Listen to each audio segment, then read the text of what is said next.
Hi there, and welcome to this lesson. Now, in this lesson, we'll be learning coordinate geometry, okay? And on the coordinate geometry, we'll be learning the gradient. We're learning about the gradient of a line, okay? So we'll be learning about gradients. And at this point, I'd remind you to set the video to play in 1080p HD, okay? Very important that you do so you can see everything clearly. And you can do so via the settings icon on the bottom right. And as the lesson progresses, if you have any issues at all, anything comes of us unclear, please feel free to get in touch. Okay, you can do so via the course dashboard. Okay, let's jump right into the lesson. Coordinate geometry, the gradient of a line. Now, what is a gradient? Basically, we have a gradient of a line. What is a gradient? Now, if you have a line on, I think let's consider this figure below, and you have our axis and I have this line. Okay, now the gradient of this line, basically what we'll be discussing in this lesson, is a measure of the steepness of this line. Okay, so how, if you're rotating the line from the x-axis, how far from the x-axis is this line? Basically, how steep is the line? So and it's pretty much this angle here, the angle the line makes with the x-axis. Okay, so basically this could be 30 degrees, all right, and you'd have a line at 30 degrees with it to the x-axis. You could also have another line that's steeper, which would be at about 60 degrees. And basically, when we're looking to define a line, we usually talk about how steep the line is on a Cartesian plane. So basically we're doing coordinate geometry, and I would want to define this angle in terms of coordinates on this line. So what I'm going to do is I'm going to introduce two coordinates, 2 points on this line, okay? And basically I'm going to call this, I'm going to give this point A and point B, and point A has values x1 y1 and point B has values x2 y2. Okay, so what I want to do now is I want to get an expression that will relate this angle, i.e. a measure of the steepness of this line, in terms of coordinates, i.e. points on this line. And what I'll do is I'll get this triangle here, okay, our right angle triangle, our favorite right angle triangle.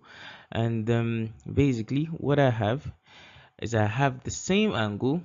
If you consider corresponding angles, you have that theta there is the same exact same angle over there in the triangle. So you also have theta in the triangle there. And then for my sides, I have my opposite, the opposite of this right angle triangle, as y2 minus y1. Okay, and then I have the adjacent as x2 minus x1. Okay, so what can we do with this? How can we relate this? Now, if you remember your basic trigonometry, you would know that tan theta, okay, in this triangle here is the opposite over the adjacent. So in this case, we have y2 minus y1 divided by x2 minus x1.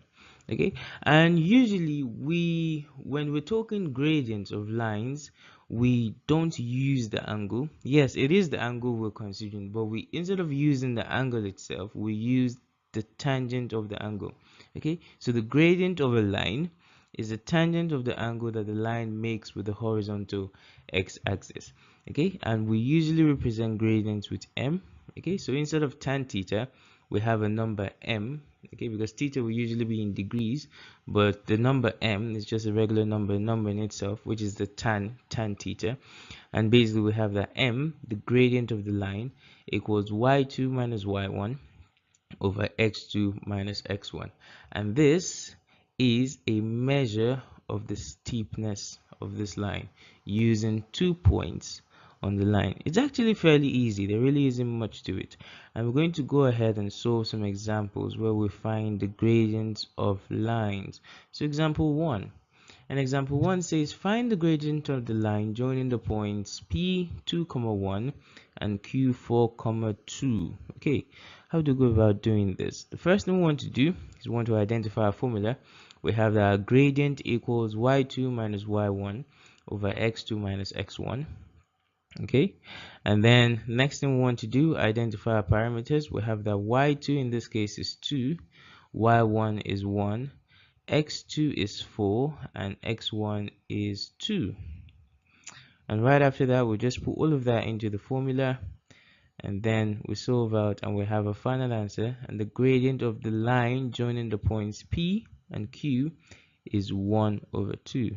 Fairly easy. That's pretty much it. There really isn't much to it. Let's try another example. Now example 2.